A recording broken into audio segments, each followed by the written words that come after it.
fellow confidants, my healed, choosing, putting yourself first, bad bitch confidants. Welcome to another episode of Confidently Insecure. This is the podcast where we are absolutely sure we don't know everything. I am your host, Kelsey, Darragh.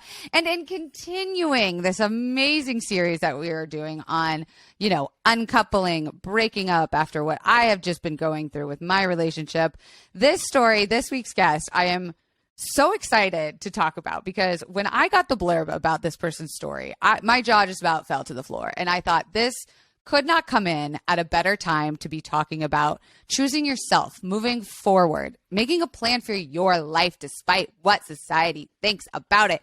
And I want to introduce to you guys this week's guest. She is first of all, queer tarot legend. Oh my God. And author of Knocking Myself Up, which chronicles her choice to get pregnant and have children as a queer, uninsured, single 40-year-old woman. Along the way, she falls in love with a wholesome genderqueer, a decade her junior, attempts to biohack herself a baby with black market fertility meds and witch-enchanted honey, learns that her eggs are busted, and enters the Fertility Industrial Complex in order to carry her younger lover's baby. She also produces and hosts the Your Magic podcast, wherein she reads tarot cards for Roxanne Gay, Phoebe Bridgers, and other artists, as well as a live tarot show, Ask the Tarot, on Spotify Green Room. This week's guest, so excited to welcome Michelle T. Hi, Michelle. Hi, thanks for having me. Okay, girl, what the flying fuck? When I got the log line of your book, I just shat myself, because first of all, I think you might be me in the future, 8 years. I don't know. Yeah. I'm coming out of this uncoupling. I am bisexual. I am someone who does a lot of things on her own, but you really did that. So the first thing I got to ask is how the hell did we end up here with the choice of, knocking yourself up? Well, I think, like a lot of people, I was really ambivalent for my whole life about whether or not I wanted kids. I just didn't know. I definitely wasn't someone who was I know I'm destined to be a mom. I'm so drawn to that. That was not my story. Neither was I oh, no way. I hate kids. That's terrifying. I was kind of oh, I hate kids. That's terrifying in my early 20s. But then, yeah. It sort of changed and morphed. And then when I hit my 40s, I've actually the age 40, not even just entered that decade. I realized I kind of got this sort of now or never vibe about it. And in the past, I was in a long-term relationship with someone who adamantly didn't want kids. And so I sort of let that make the decision for me. And now here I was being oh, I don't see any, viable partners in sight. And I'm as economically stable as I'm ever going to be, which is to say, kind of, I was running a nonprofit that, relied on grant money. Sometimes it mostly did good, but it was always a little unsure. Didn't have health insurance, but managed to get by. And I was I think I need to jump in. I researched what eggs are when you're 40, what happens to your eggs. Mm-hmm. And when I saw the statistics and how kind of grim they were, I burst into tears, and I was oh, wow. But it was really great, because I was oh, I see that I actually have a feeling. I do want to try to have a kid. It kind of shattered my ambivalence and helped give me clarity about what I wanted. And so, I didn't enter into it with this sort of I've got to have a baby. I was really okay, I'm going to try this out. I'm going to see if it works. But then the longer I invested, the more invested I became. So. That is so magical, what you said just about having the feeling, kind of making you more self-aware of just oh shit, I should probably look into this crying thing. Is it just grieving that my eggs are, I always say deflating as if deflate. But I guess I just mean dropping at a more aged rate. I don't know. And as someone, I'm turning 32 tomorrow, actually, and just Happy got birthday, out of it. Leo. Thank you. Leo season. Yeah. I'm Leo, Gemini. So I've just been basking in this communicative time of sharing all of the shit I've been going through, while also being I'm a hot girl and I cry. And I went through a 5-year relationship. I gave someone what I think is probably the best eggs of my life. And I've joked before that I should make him as like a breakup gift / birthday gift, pay for me to get like my eggs frozen because. Can you do that? Can you make such a demand? I mean, it's worth a try. I feel like we need to involve both of our therapists, but I'm going to certainly write up a draft proposal. But was the freezing of the eggs and potentially even like making embryos just not something that you were like, I need to have a human formed baby soon?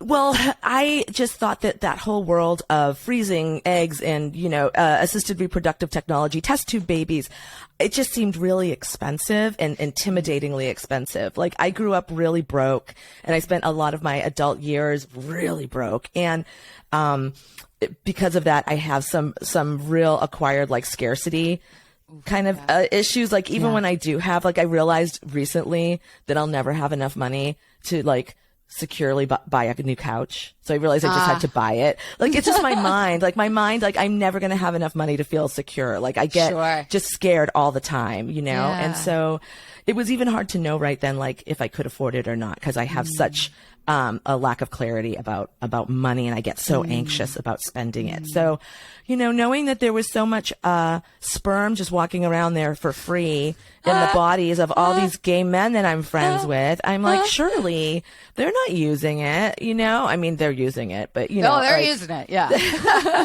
I'm like, surely I can bum some sperm off of one of these hot gay boys that I know and just do this, see if I can get myself a free baby before I look into science. Yeah. I mean, it makes perfect sense. I live in West Hollywood and, most of my queer friends See, you could slip and fall and end up pregnant in West Hollywood. You got to be careful.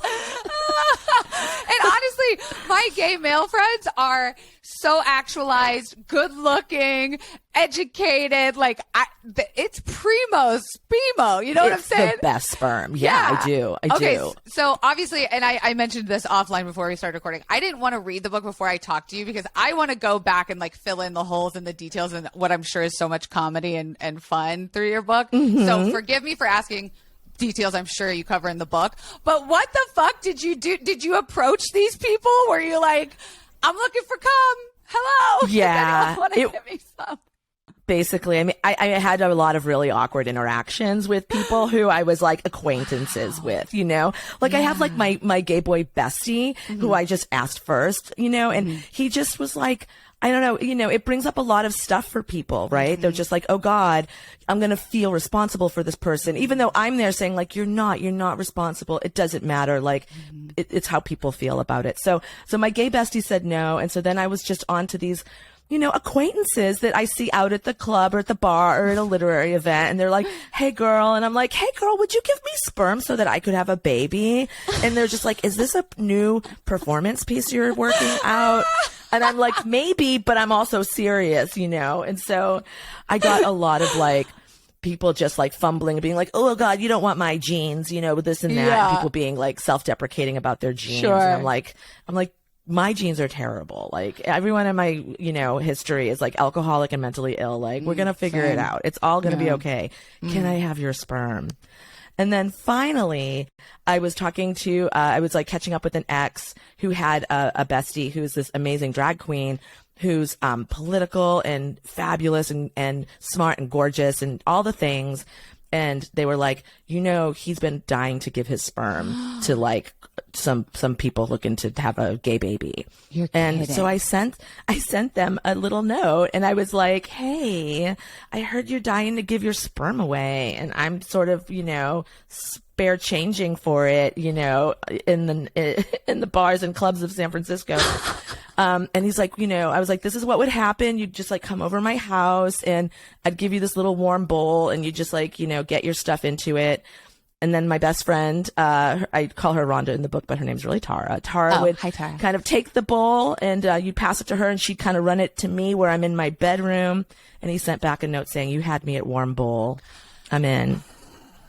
So that began like a year of just, amazing. you know, and I thought it would be, I don't know, just you swing by my house, jerk off in my kitchen and split, like no big deal. Casual. But it's actually a lot, like, cause it has to be right when I'm ovulating, you know, I'm peeing on these ovulation sticks and I'm like, oh my God, I got these 3 days. And it doesn't matter what he's doing. He's protesting at, you know, Occupy Wall Street. He's got, you know, a big drag show that night. It's his freaking birthday and he rented a roller rink. You know, he has to come over to me at some point. So it really required a lot. And I'm so grateful that he stuck with it. But then, you know, after a year of this, when I did meet somebody and got health insurance and decided to at least go to the doctor and have my eggs looked at by a professional egg looker, I realized that my eggs were no good, and all of that really sweet, like bonding, fun, strange hangouts at my house trying to knock me up, like they were all for naught. I was never going to get pregnant that way. Wow. Okay. So that's amazing, first of all. And I have to imagine the conversations that you had with the potential sperm donor being, here's like the, I don't want to say the rules, but was there anything ever where you like, I should get this written down in legal documents, or were you just like, nah, I'm really just, let's do it quick and old fashioned? I mean, everyone tells you to get a lawyer and get everything written in the legal documents. And, you know, of course, that's a great idea. I mean, I have a friend who's like a queer female in Europe who did the same thing and thought everything was super chill with her gay boy sperm donor. But then once she had the baby, he was really invested, and now she can't like move. She has to stay like in the same city as him. And that's not what she wanted, you know. Right. So things can go awry even when you think that they won't. That said, I just trusted this person so deeply, and I felt like I really got him. And I was like, you know, I wanted him to have as much interaction with the baby as he wanted. So it wasn't like, oh, you know, give me your sperm and stay away. It was like, you want to be part of this kid's life? I totally welcome that. Obviously I'm the parent, you know, I'm making all the decisions. And he was like, he had his own life path and his whole, you know, going to grad school and getting his doctorate. And like, you know, he had his whole life planned out. And so he wasn't interested in, you know, wanting a say in this child. Like that's the last thing that he wanted. But he just wanted us to keep this special friendship. And so I didn't have him sign anything. Although when we moved everything into the world of, you know, IUIs and IVF, that and brought him in as a sperm donor, even though all the folks in that world advise you to not go with a known donor. They advise you to use a sperm bank. Right. But I was like, no, you know, I really want to work with this sperm. They kind of like part of their whole thing is they end up getting all of that in writing. So gotcha. So I did end up getting it because we went that route. But if I had gotten knocked up in my little bedroom with the warm bowl, there wouldn't really be any paperwork except an email just saying like, you don't want, I'm the parent, and him being like, I totally. guess that's binding in some states. I'm sure. Is it? I don't know. I'm not a lawyer. I am having sex with one. Okay. So we find out. Ask them. Yeah, we'll ask them. We find out eggs aren't doing what they're supposed to, aren't catching that warm bowl the way we want to be caught. What's the next step? Well, the next step is to go, you know, when I went to the doctor, to find the fertility doctor, and he wanded my vag, which I wasn't expecting. I didn't know that was going to happen. You know, I thought the ultrasound was just like a little mouse that they put over your belly, but I hadn't gotten an ultrasound in a long time. No, they Harry Potter that shit. They go right up there. I was like, God damn it. I'm like in a video game here. He told me that, you know, my eggs weren't very good, and I had less eggs than a woman my age should have, which are not that many to begin. It was just all bad news. Ugh. But, you know, they're so freaking optimistic. These, you know, fertility people, they have to be. That's their bread and butter. Yeah. He's like, don't worry, we're going to get you pregnant. But I was like, yeah, but at what cost? Like, I don't have a lot of money. Literally. But then when he realized that, the person I was with, was 10 years younger than me and also had ovaries, he was like, oh, we're not even dealing with your eggs anymore. So, you know, we want these nice, fresh eggs. So bring your partner in here. And, you know, I did. And we went in, and, and this is my ex now, but Yeah. we were together at the time, and I brought them on board my crazy baby train, and they were totally into it. And then, their eggs were great. So we were trying to figure out what to do. They didn't want to have a baby. They are very like male identified. Yeah. And the thought of suddenly all these parts of their body that they're Right. constantly negotiating and trying to minimize, Yeah. like exploding, was Yeah. really awful for them. Right. But then I realized that I could snatch one of their eggs and I could have the baby in my body. So, yeah. Science, baby. Literally science, baby, but also like the way that you were able to, like, the universe brought this to you in two miracle-esque ways, Yeah. like that's such an amazing honor, I guess, or privilege, I guess, Yeah. to have had that happen and have people that were so open and willing to do that. Now, when you took I love how you said you just snatched their egg as if it's just like a quick stop at the chicken coop and you just pull one up out of the hay. When you had snatched their egg, had you had these plans in being together long-term raising a child, or was it, we're just kind of going to go with what the universe brings, sort of as the sperm donor was doing? Kind of a little of both. I mean, we had fallen in love.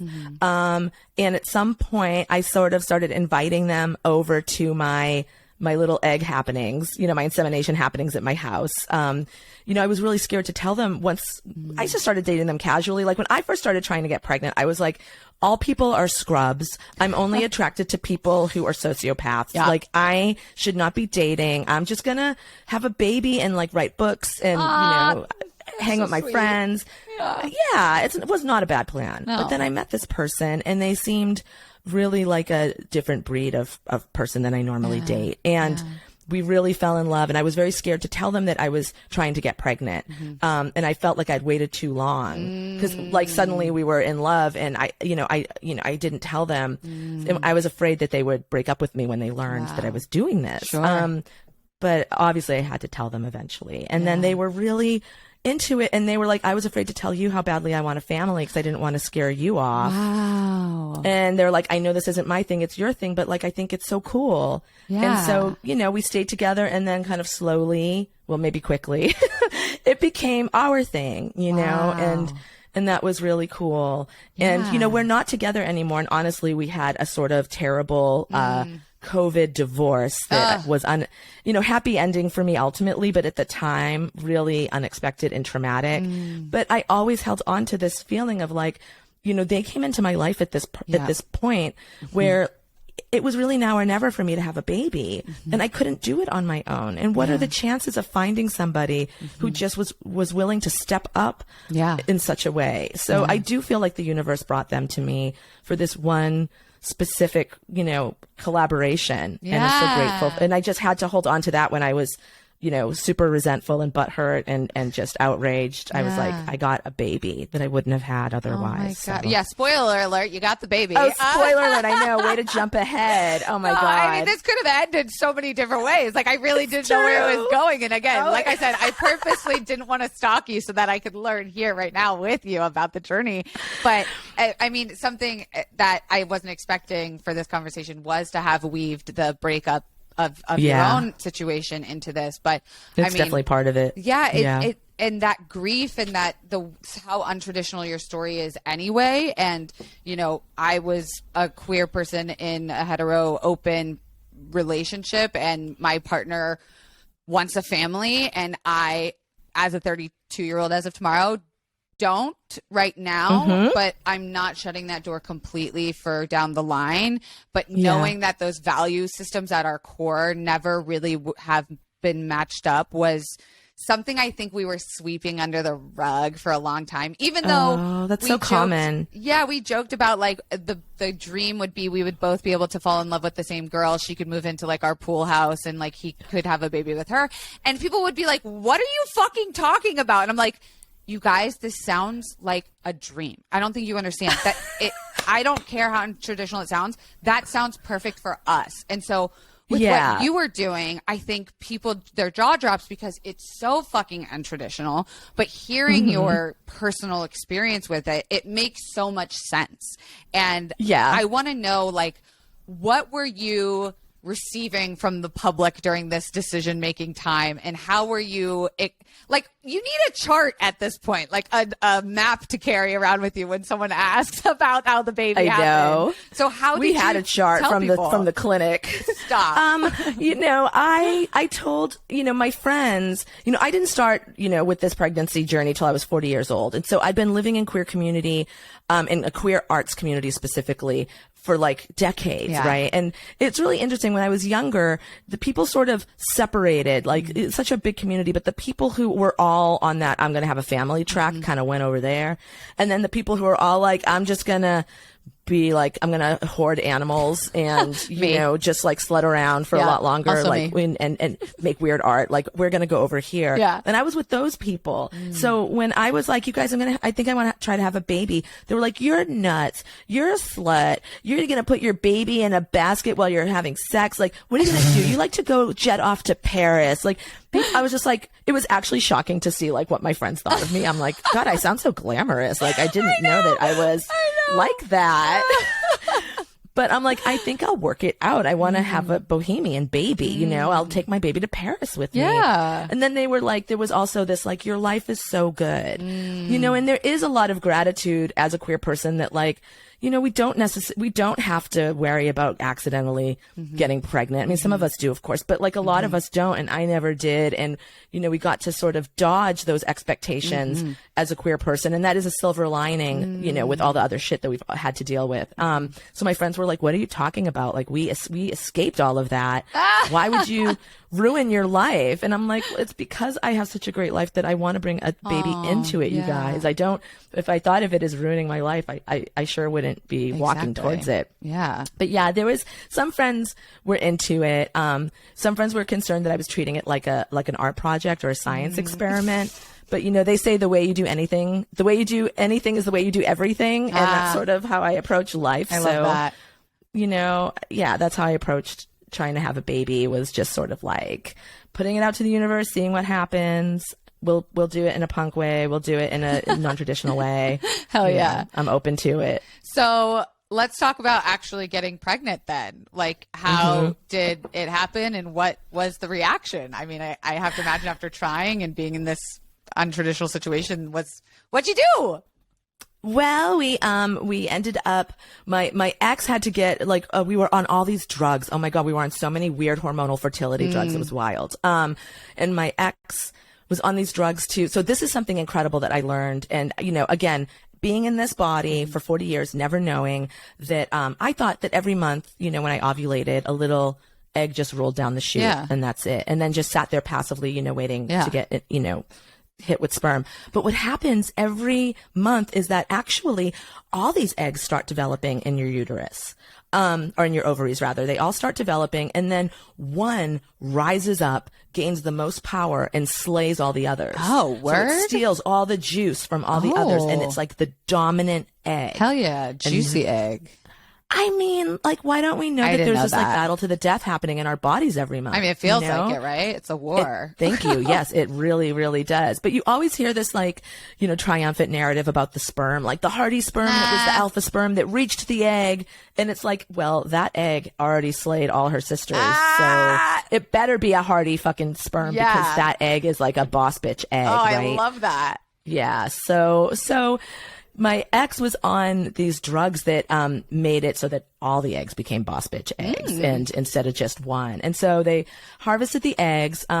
My lovely sperm donor had already gone into the little sperm donation chamber, which this is a hilarious aside. Yes. They're gay. And so they went in to jerk off and get my, donation, my sample or whatever. And there's porn in there, and there's no porn for gay men. Shut up. So I know. In San Francisco of all places? In fucking San Francisco. The fuck? Yes. What hope do the rest of us have then?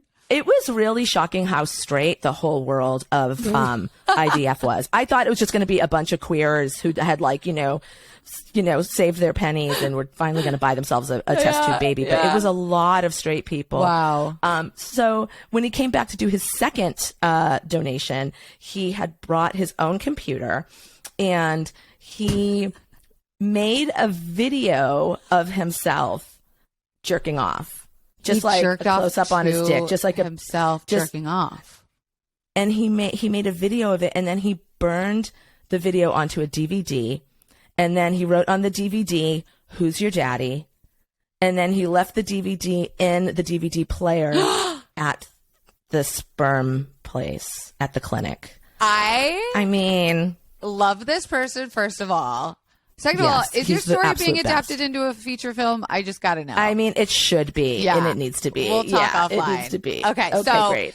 Who's your daddy? Helping the queer people out of the world at sperm banks. Gets your sperm. So you got these bad bitch eggs. Yep.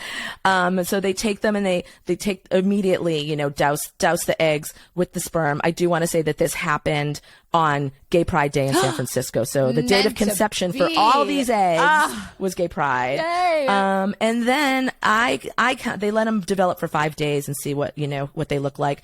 So and then I come in and it's like this like low lit room and it's very chill and ambient, and I get a Valium, which is amazing because I'm sober. Best. So I love getting a free lap. I'm sober too. So, no way. Yes, going to the dentist. I'm like, let's fucking party.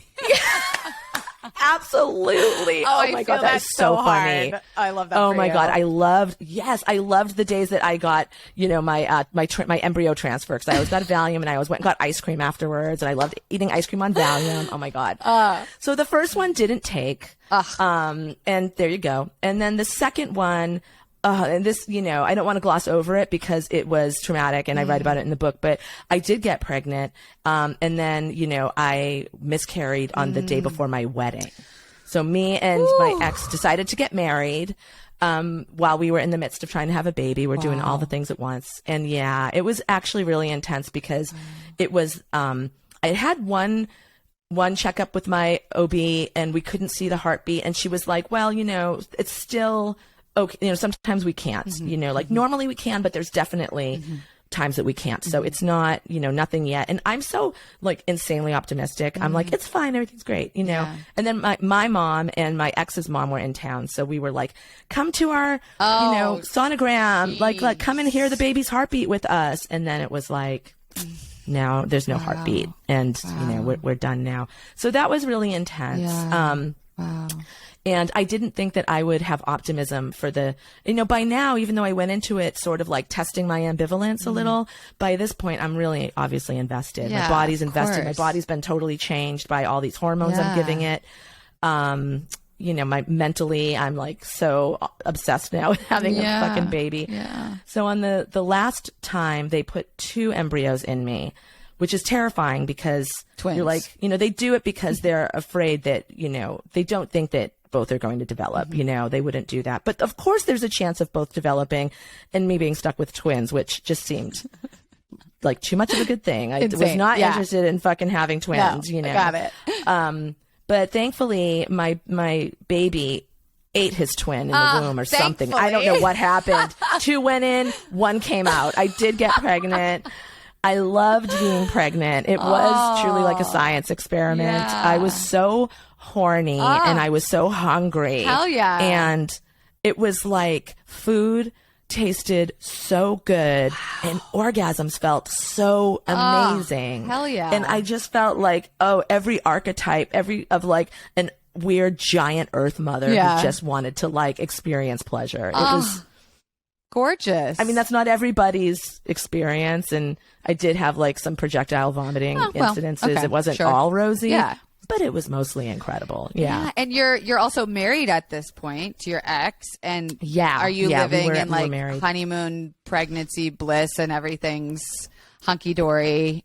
It was. Yeah, it was really great. We had some fights about like, and I wrote about this, about like whether or not to tell people. Like we were so burned by having had the miscarriage, and it's weird because when you're having IVF, it's like everyone knows you're trying to get pregnant. Like your friends know that you went in. And so it's not like you can keep it secret. They know you're either pregnant or not. So I was pretty open about telling people when I was pregnant, but then I had to tell everyone I was miscarrying. And I did understand why people keep it quiet because it was very vulnerable to have to express that to everyone and have everyone feel everyone's sympathy and concern. It was so tender. And, you know, sometimes that just feels so heavy, horrible. massive. To feel that tenderness. Oh God, it was a lot. Wow. But at the same time, I really had realized, through my miscarriage and through conversations with like my nurse practitioner, how incredibly common it is. Common. 1 in 4 women miscarry. 1 in 4, you guys. 1 in 4. We should be prepared. Yes. You know, if we're trying to get pregnant, we should be prepared to experience a miscarriage. That's 25%. That's insane. Yeah. It's a lot. And so, you know, that weird silence around miscarriages does not serve people, I don't think. We don't have any systems in place. It's isolating. Yeah. And you've always, you know, it feels like maybe you did something weird, like maybe it's your fault. Like, I shouldn't have drank that cup of coffee or some stupid thing like that. Right. When that's not it. You know, it's just, we don't know why an embryo stops developing. But my ex really wanted to be self-protective and not tell anybody. But I was feeling like, I don't know, maybe I want that support if I end up miscarrying. Maybe I do want folks to know. So we were coming at it from different places where to share the information and figuring out when to let people know, when was it safe, because you know, technically it's never safe. Like things can happen all the way up to 8 months of pregnancy. Right. But thankfully we were lucky. We only had one baby and growing in me, and it grew, but it didn't tip down. You know how they're supposed to dive down? They flip at some point so they can swim out of your vag. My guy never did that. What the fuck? He just sat in that lotus position. He's just like, I'm not moving. He's chilling, just meditative state. He's totally chilling. Enjoying and he is Earth so, Mama. Yeah. Wow. Absolutely. So that was hard because, you know, I did want to experience a vaginal birth. I mean, I was terrified of it also. And I definitely felt all that pressure of just like, no drug, you know, do it natural and all this stuff. And I know I was sort of like, okay, I probably should do it that way. And I took a mindfulness childbirth class where I had to like stick my hands in ice water and meditate to try to like change my relationship with pain. Wow. I love that idea, actually. It was intense. Was it helpful? It was so intense. I think so. Yeah. And I mean, I'm very tattooed and I have a meditation practice. And so I do use meditation when I'm getting tattooed. So it wasn't foreign to me. Yeah. But, you know, my baby would not flip, and I was doing all these things to try to get him to flip. I was putting like really early hole, you know, on headphones. I was playing music. So I was like, what's the most abrasive music I can play? Like really early Courtney Love. Oh my gosh. But he just was into it. He didn't hate it. He didn't flip. And then I would put like really like a cold bag of peas on where his head was, trying to get him to flip. He was probably like, thank you for that. It felt nice. He was. He loved it. He's a total weirdo. He wants to go to Antarctica more than anything. Like he loves being cold. There you go. So he loved it. Did you know? I did, you know, acupuncture. I did this Chinese process called moxibustion where they put like incense near your feet. I've done moxo where they burn incense on your legs. Yes. Insane shit. It's really wild. And then I did the Western medicine thing, which was really wild, which is a process called ECV, where 3 adults put all their pressure on your giant pregnant belly, and they kind of try to lift the baby like through your skin and manually flip him. Oh my God. It was terrifying. Like I opened my eyes once and it just looked like they were trying to pop the giant zit of my stomach. And I was like, oh, I can't look at that. And so I closed my eyes and I meditated. I had my doula, who was a total witch. She's a shaman and a doula. And she was just there like rubbing my temples. Yes. And the doctor said I did it, like I got through it better than anyone they've ever done it to before, but the baby still didn't Motherfucker. move. So I had to have a C-section, which was fine, honestly. Yeah. It was fine. But I did, you know, once the medical team realized that I had to have a C-section, they want to plan it immediately. Right. And my shaman doula was like, should really try to go into labor and have the baby experience labor. It's like better for you. It's better for the baby. So I did that forever, and he wasn't coming out. I wasn't going into labor. And then it was the very last day of Libra. Right. And the next day, 4 planets were moving into Scorpio on the very next day. 4 Gotta planets. Get this baby out. And there was an eclipse. There's an eclipse in Scorpio. So there's a Scorpio lunar eclipse, 4 planets moving into Scorpio. I'm giving birth to a boy, like whatever might happen, you know, he's coming out with the, you know, a penis, and we're assigning him male, and, you know, who knows what the future holds for this person. But I was like, God damn it, I don't want to raise a boy with 4 planets in Scorpio. No. And like my sister's a Scorpio, and I called her and I'm like, am I being evil? Like, is this some sort of like, I don't know, like really fucked up thing to do against Scorpios? No. She said no. She said it's really hard to be a Scorpio. You got permission. And to have 4 planets in Scorpio, she's like, that's too much. So I told the doctors, I'm like, you got to get him out of me today. Honestly, they wanted me to come. Favor. Yeah. It was my first act of parenting, right? Of being a good mother.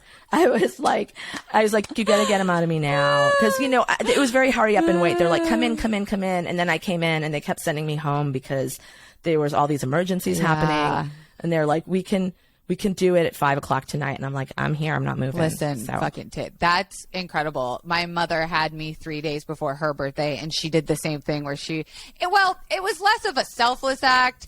She was like, I don't want to share my birthday with this motherfucker. Like, take her out. I want her. Oh my God. That is She's also funny. A Leo, as you can imagine. She was like, I'm not sharing my birthday. So that's right. You need your separate spotlight. Yeah, same, but different. Sure. Hilarious. Okay, so we birth a beautiful baby boy into this world that is this gorgeous. I love the word collaboration for what you experienced. This gorgeous collaboration.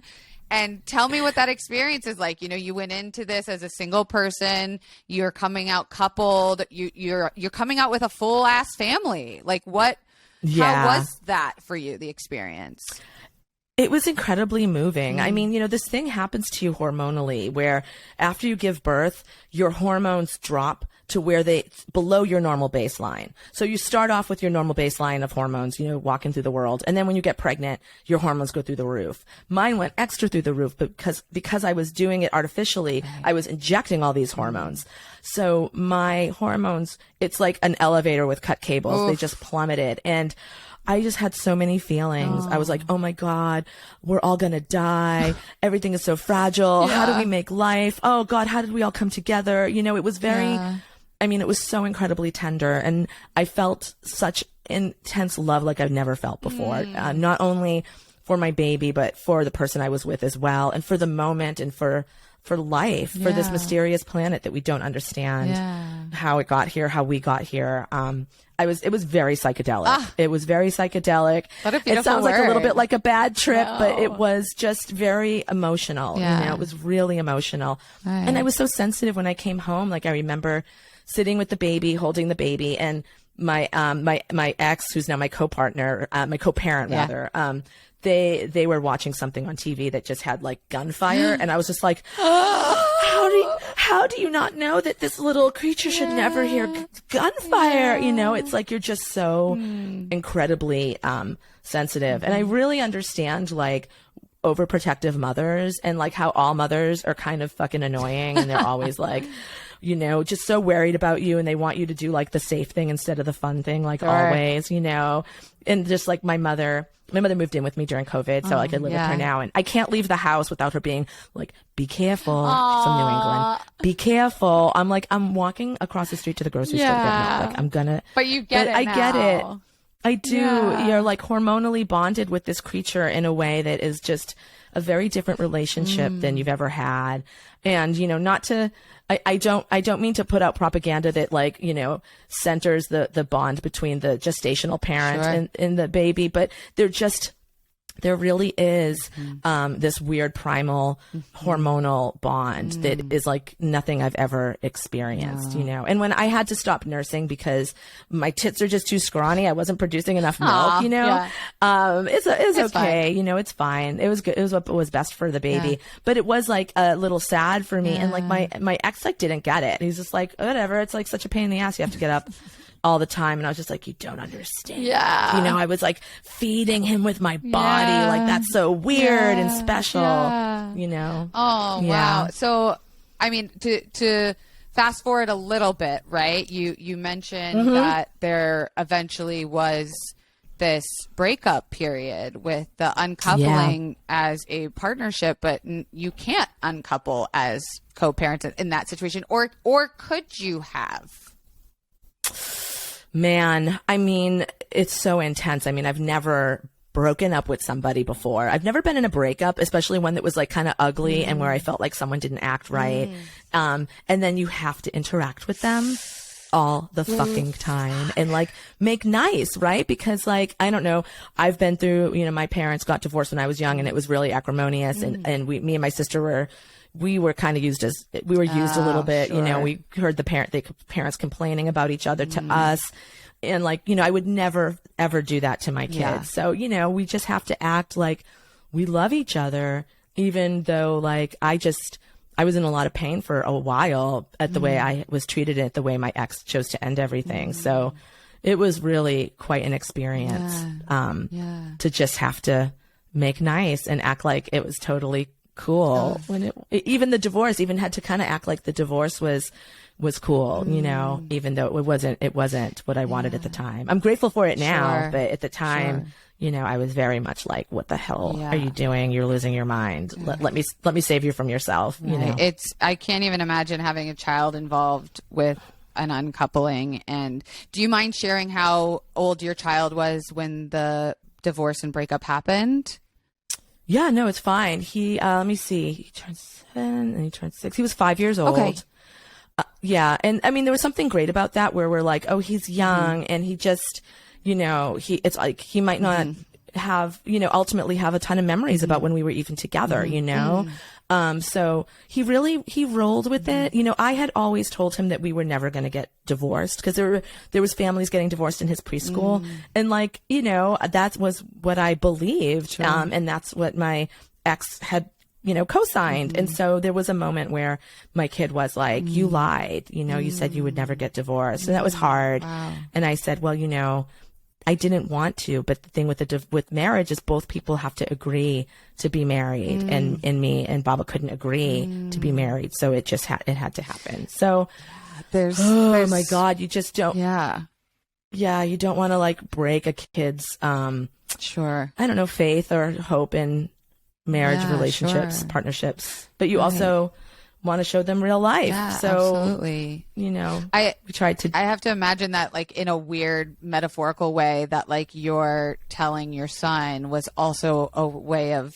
your reckoning with the reality of the situation too, right? Like we want to fight so hard to the quote I keep coming back to is like, it's an insult to the what the pain, a lot of the pain is an insult to the idea of what it was supposed to be versus what it ended up being. And like, that's so insulting to the ego and like, what the fuck? And the way you had to verbally or constantly reckon with your son with this idea, it probably was a lot of sort of maybe talking to your own inner self of that experience, I assume. Yeah. I mean, it was really heartbreaking, because I did just think that we had formed something very magical that needed to be protected. And, astrologically, like my Venus is in Capricorn, so I definitely mate for life, even though I have all these like slutty things, I'm like, I want to mate for life, but be like polyamorous. But, but I really, it was very hard for me to disengage, from the path that we'd been on for sure. It was hard. It was very hard. And in like, a crazy way, as an outsider looking in, you went into this experience with the idea that like, I'm doing this on my own. And then to come out of that, was there sort of this, I don't know, re-reckoning with the idea of, okay, I thought I was going to do this alone. I ended up not for a little bit. And now I'm, physically alone, maybe not spiritually or community wise alone in this, but was there some sort of irony to doing it alone in a way again? I mean, it was really interesting where I couldn't shake this sense of like, wow, this person came into my life for a very specific thing, and I wrote a whole story the way that we do when we fall in love. I wrote a whole story about what it meant and what it was going to be, but the universe brought them to me, when I needed like physical, basic, I needed a fucking egg, and like this person brought me that gift and signed up and helped me do it. Like I couldn't have done it physically. I couldn't have done it financially. Like I needed their help 100%. And so it was really wild. And I always had to just remember that, that, and I had their support through the hard part of, first giving birth and, tending to a newborn with a C-section scar and healing from a surgery and, all this stuff. So it was really great. Right. But also we had relocated and we had made all of these life choices as a family that if I had known I was going to end up single parenting, I probably wouldn't have moved to Los Angeles where I don't drive. I probably would have stayed in San Francisco where it was easier for me to have an income as a writer, and all those other things. So I definitely felt sort of abandoned and dropped into this world that I didn't quite understand how to manage solo. And it was hard for me to get back to that original vision of being a single mom and knowing that I could do it. But I did have a lot of support, from friends, and my sister lives in Los Angeles and she's a mom and she was incredible. And then I moved my mom in with me, I was just like, come on hey, over, sister. you're trapped in Florida, having to have an early retirement as a nurse because of COVID. Wow. Why don't you just come live here and we'll help each other out. Oh my gosh. It has worked out. Not that my story is similar at all, but I adopted a dog, our foster dog, in the midst of this breakup. Obviously, mine wasn't necessarily sudden and unexpected. It had been going on for months of sort of this, are we going to, are we not going to, but we lived together, and I decided to adopt our foster dog. And then I already had two cats before I got into the relationship. So in a way I was like, had I known I was going to end up as a single mom with a dog and two cats, maybe would I have done anything different? But at the same time, I was like, no, this happened for me, not to me. Yep. And I'm so fucking glad I chose to adopt Hippo is his name. He's right next to me. Hippo. Yes. Oh God, that's so because cute. In a way, I have this thing to heal with, he's got, he just had surgery. He's got massive skin problems. We just found out he might have an autoimmune disorder, but I poor baby. I feel like we're healing together, and he came into my life for a fucking reason. And saying that same thing that you were talking about, where it's this thing happened for a reason, for a time, and the growth was massive. And, I think our breakup is very hard because no one cheated or, there wasn't some chaotic explosion that changed everything. It was a long love. It's not we don't love each other anymore, but choosing ourselves has been so fucking hard. And I just want to honor how massive that was for you to choose that, despite all of these reasons why I think people stay in things or stay in anger for longer. And it seems like you really chose love and chose yourself. And not to spoiler alert, give away the ending, but you are in now a completely different relationship, a completely different situation. Tell me just about how were you hi, this is my baby also, who is also a collaboration between two other people, but also I want to get married, and also I'm amazing. What was that journey? Oh, I know. It was so wild. Me and my ex had opened up our relationship maybe the year before we ended. And I had gone on a date with this person, and it was actually a really awkward date. I wasn't sure. And then we were open to seeing each other again, but our schedules were weird and we just kind of didn't. And then COVID happened. But right before COVID, I had kind of re-encountered him on Tinder, and I'd swiped again, and we were like, oh, hey again, and I was like, I don't know, there's something there's something really attractive to me about this person. I feel drawn to them. However, they're very slow going, and I can be a little bit of an insane whirlwind and just be like, what, it's the first date and we haven't had sex in a bathroom yet. Do we even like each other? Wow. Do you even think I'm you cute? Really are I can't wait. I'm talking to my future self. This is great. I mean, I have a lot of Leo energy in my chart. So, it is that kind of let's party, let's go. And what's really great is that because of COVID, we had first we had a texting courtship where I was just completely charmed by their wit and their weird interests. And I was like, this person's fascinating. This is a really cool person. And then we were doing silly things let's go to the movies together, meaning we were both in our separate homes watching the same movie and texting witty commentary to each other. And then we had a social distance date masked where we went to the Hollywood Forever Cemetery and just right down walked the street around. from me. Oh, yeah, when you said you moved to LA, I was like, wait, we can hang out. We can hang out. We should hang out. Totally. So we did that, and I was like a very different vibe after like the build up, and I was like, I could feel their energy. I was like, I think we would have hot sex. I'm just getting this vibe. Yeah. And then we just very slowly, and it's really a weird blessing of COVID, because I think that, you know, he's kind of a slow moving introvert, and I can, you know, sometimes overlook that energy because I can be so wild, you know, and ungrounded. And so I kind of grounded into this. And then when we were falling in love, I got really scared because I'm like, I still had so much pain about the breakup. I'm like, oh my God, I don't want to have a weird overlap. That feels messy to me and yucky. I don't want to be feeling like I'm falling in love one minute, and then the next minute I'm like, love doesn't even exist. Love is a hoax. Like I was in a lot of different places, and it felt unfair to him. I'm like, you are such a beautiful little unblemished rose of love. You deserve somebody who can give it to you 100% and not suddenly, you know, peace out with grief, you know, but he really maintained that he wanted to be there. Yeah. And so I let him be there, and I tried to run away a few times. And then I sort of just through time relaxed more deeply into it. It relaxed more deeply into this, like, well, this is just the timing. It might feel a little like messy, but it is such a gift. Like, who am I to turn away this amazing person? And, you know, him and my kid fell in love with each other. That's what I was going to ask. You know, my kid, oh my God, my kid is obsessed with him. And, you know, he's entered into this whole journey of being a stepfather and being a parent. And that's, you know, for a queer person who just didn't think that that was their path, who has their own childhood trauma, like, it's been so incredibly healing for him to just like walk into this role and be so devoted to the role and so good at it. So, and then just getting to watch this person sort of rise to the occasion of being like a dad has just, I'm horny just listening to it. Like hearing like a man step into their power as a father. I'm like, wait, okay. Yeah. Fuck yeah. You love to hear it's very fucking hot. Yeah. It's so hot. And yeah, so he proposed to me at the Hollywood Forever Cemetery. It was really cool. I know. And he'd rented a hearse and drove me home in a hearse that was all tricked out. I love this. With like, it was so cute. And we got married in March at the Madonna Inn.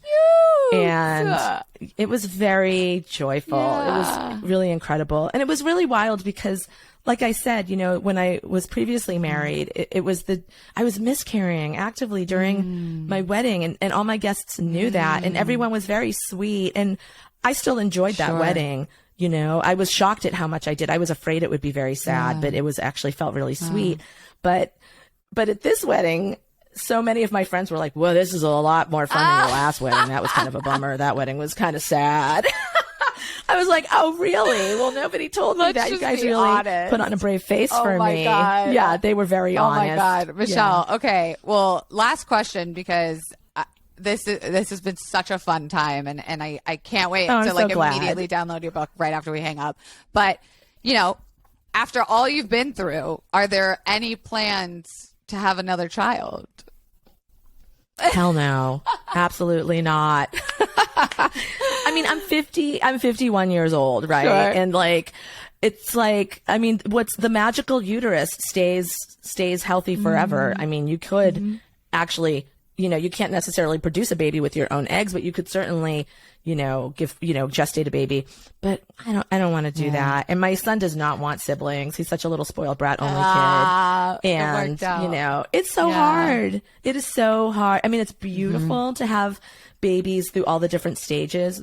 But I was never one of those moms that were like, oh no, he's growing up so fast. You know, I was like, enjoy it. It's fine for him to grow. I mean, yeah, I loved every stage, and I always looked forward to him being old enough for me to have like an interesting conversation with and go off to school so that I can work, you know, and we're there now. That's where we are, and it feels living really good. In that bliss. I absolutely love to see it. Yes. And so happy for the way your story turned out. It's such a whirlwind, and I can only imagine how fun and funny the book is. So please tell us, where can confidants find Knocking Myself Up?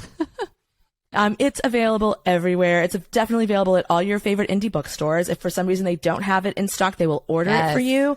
And then, of course, if you get your books on Amazon, you can order it on Amazon. It'll come right to your door. It's widely available. And where can people find you? Where do you want to be found? Oh, I'm on Instagram at Michelle Tease, Teaz. You can find me there. Every Thursday night, I do a live tarot show on Spotify Live. So it just means you can come into the room. You know, it's like one of those audio apps, and you can raise your hand and. You know, if I pick on you and you got a problem, I'll pull tarot cards for you. It's super fun. Well, I'm definitely going to come be joining because I got some, I'm moving through some massive energy. So I'll see you Thursday. I know.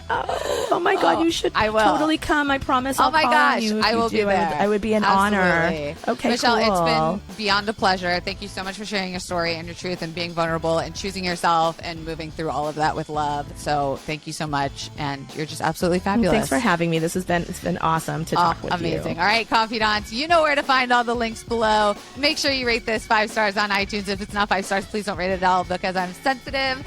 And we will see you next week. Bye. Thanks, Michelle. Thank you.